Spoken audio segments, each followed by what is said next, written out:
बंद के बाद क्या हालात हैं।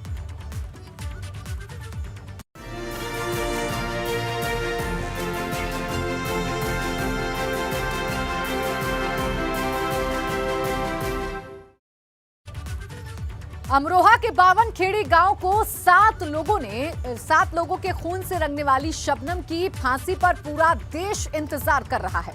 लेकिन अब ये फांसी होगी भी या नहीं, ये बड़ा सवाल खड़ा हो गया है, क्योंकि शबनम की फांसी टालने के लिए एक अर्जी यूपी गवर्नर के पास भेजी गई है, जिस पर गवर्नर ने न केवल सुनवाई की है बल्कि राज्य सरकार और जेल के प्रमुख सचिव को जरूरी कदम उठाने के निर्देश भी दिए। ऐसे में सवाल है कि क्या शबनम नहीं चढ़ेगी सूली।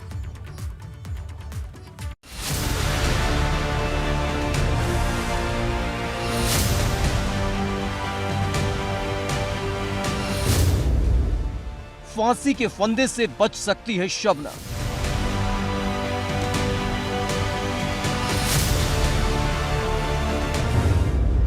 सात लोगों की कातिल शबनम की टल सकती है फांसी।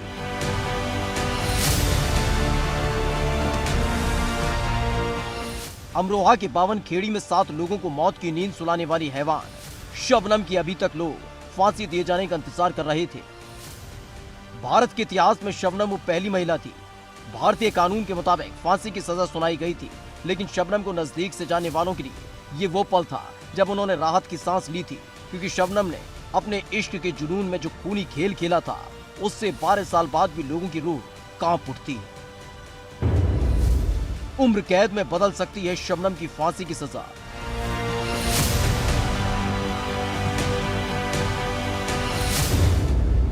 शबनम की अर्जी को यूपी गवर्नर ने सुना। 14 अप्रैल 2008 की रात में अपने आशिक सलीम के साथ मिलकर शबनम ने अपने ही घर के अंदर खूनी होली खेली थी। घर पर सो रहे मां बाप के साथ ही अपने मासूम भतीजे समेत परिवार के 7 लोगों की कुल्हाड़ी से गर्दन काटकर मौत के घाट उतार दिया था। इसी गुनाह में शबनम को फांसी की सजा सुनाई गई थी। शबनम की दया याचिका राष्ट्रपति की तरफ से खारिज होने के बाद माना जा रहा था कि शबनम को फांसी होना तय है, और इसके लिए मथुरा जेल में बकायदा ट्रायल भी हुआ था। अब शबनम की फांसी की सजा मामले में यूपी की गवर्नर आनंदीबेन पटेल ने दखल दिया है। शबनम की फांसी की सजा को उम्र कैद में तब्दील किए जाने की मांग करने वाली इलाहाबाद हाई कोर्ट की वकील सहर नकवी ने जो अर्जी दाखिल की है, उसकी दलीलों के मुताबिक शबनम महिला है। आज़ाद भारत में अब तक किसी भी महिला को फांसी की सज़ा नहीं दी गई है, और तीसरी सबसे अहम दलील ये दी गई है कि इसका असर शबनम के 13 साल के बेटे ताज उर्फ बिट्टू के भविष्य पर पड़ सकता है। दलील ये दी गई है कि ताज उर्फ बिट्टू अकेला है, परिवार में अब उसके साथ कोई भी नहीं है, और अगर शबनम को फांसी पर लटकाया जाता है तो उसके मानसिक विकास पर असर पड़ सकता है। समाज के तानों से उसका भविष्य अधर में लटक सकता है। इसलिए शबनम की फांसी की सज़ा को उम्र कैद में तब्दील कर देना चाहिए। एडवोकेट सहर नकवी की अर्जी में यह भी कहा गया है कि मां के गुनाहों की सज़ा उसके बेटे को कतई नहीं दी जा सकती है। हालांकि ये सारी दलीलें ट्रायल कोर्ट से लेकर सुप्रीम कोर्ट तक पहले ही रखी जा चुकी हैं। अमरोहा के बावनखेड़ी गांव में 14 अप्रैल 2008 में हुए थे 7 कत्ल। शबनम ने अपनी प्रेमी सलीम के साथ मिलकर किए थे कत्ल।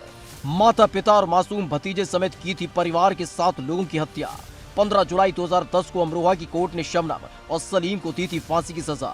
हाई कोर्ट और सुप्रीम कोर्ट ने भी फांसी की सजा रखी थी बरकरार। राष्ट्रपति भी शबनम की सजा बदलने की याचिका कर चुके थे खारिज। आजाद भारत की पहली महिला है शबनम जिसे फांसी होने वाली थी। शबनम को फांसी दिए जाने की तारीख पर कोर्ट को फैसला सुनाना था, लेकिन इससे पहले ही हाई कोर्ट की महिला वकील सहर नकवी ने यूपी गवर्नर को अर्जी भेजकर शबनम की फांसी की सजा को उम्र कैद में तब्दील किए जाने की मांग की, जिस पर गवर्नर ने मामला यूपी सरकार को सौंप दिया है और नियमों के मुताबिक उचित निर्णय लिए जाने के आदेश दिए हैं। तो हिंदुस्तान के इतिहास में ये सच है कि आज तक कभी किसी महिला को फांसी नहीं हुई है, और इसीलिए मैंने राज्यपाल महोदय को लेटर लिखा कि पूरे देश दुनिया में हिंदुस्तान के महिलाओं के प्रति एक ऐसी छवि बनी है कि हिंदुस्तानी लेडी एक मशहूर है। ये चीज़ स्पेशल रिस्पेक्ट मिलती है हमारे देश में महिलाओं को, स्पेशल सम्मान मिलता है हमारे देश में महिलाओं को। ऐसी जगह अगर फांसी दे दी जाएगी एक महिला को, वो भी पहली बार, तो पूरे देश दुनिया में एक चर्चा का विषय बनेगा कि हिंदुस्तान में एक महिला को फांसी दे दी गई। इसलिए मैंने राज्यपाल महोदय को एक दया के तौर पर पत्र लिखा कि इसकी फांसी को, मैं ये नहीं कह रही कि फांसी माफ़ कर दी जाए, लेकिन उस सज़ा को आजीवन कारावास में बदल दिया जाए। महिला होने के नाते फांसी की सजा बदलने की मांग। अर्जी में कहा गया, देश में अब तक किसी भी महिला को फांसी की सजा नहीं दी गई है। अर्जी में दलील, शबनम को फांसी दिए जाने से पूरी दुनिया में देश की छवि खराब होगी। शबनम द्वारा किए गए अपराध में उसकी सजा का तरीका बदला जा सकता है। शबनम के इकलौते बेटे 13 साल के ताज उर्फ बिट्टू का हवाला देकर भी सजा को उम्र कैद में बदलने की मांग। अर्जी में कहा गया, शबनम को फांसी दिए जाने से उसके बेटे के भविष्य पर पड़ेगा गलत असर। फांसी की वजह से सामाजिक परिस्थितियों के चलते बच्चे के मानसिक विकास और भविष्य पर पड़ सकता है बुरा असर। मां के अपराध की सजा बच्चे को दिए जाना कतई नहीं होगा न्याय संगत।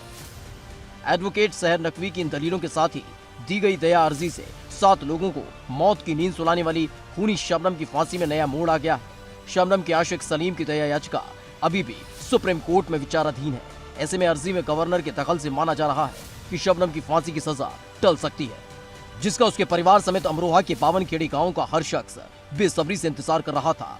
अपने प्यार की खातिर परिवार के ही 7 लोगों को मौत के घाट उतारने की गुनाहगार शबनम को फांसी के फंदे से बचाने की ये कोशिश कितनी कारगर साबित होगी, इसका फैसला तो वक्त करेगा। लेकिन ये जरूर कहा जा सकता है कि अगर शबनम को सूली पर लटकाया जाता है तो ये अपने आप में एक रिकॉर्ड होगा, क्योंकि आज़ाद भारत में आज तक किसी भी महिला को फांसी पर नहीं लटकाया गया है। ऐसे में शबनम इसी आधार पर अपने लिए राहत की उम्मीद कर सकती है। कैमरामैन रोहित श्रीवास्तव के साथ मोहम्मद मोइन, एबीपी गंगा, प्रयागराज।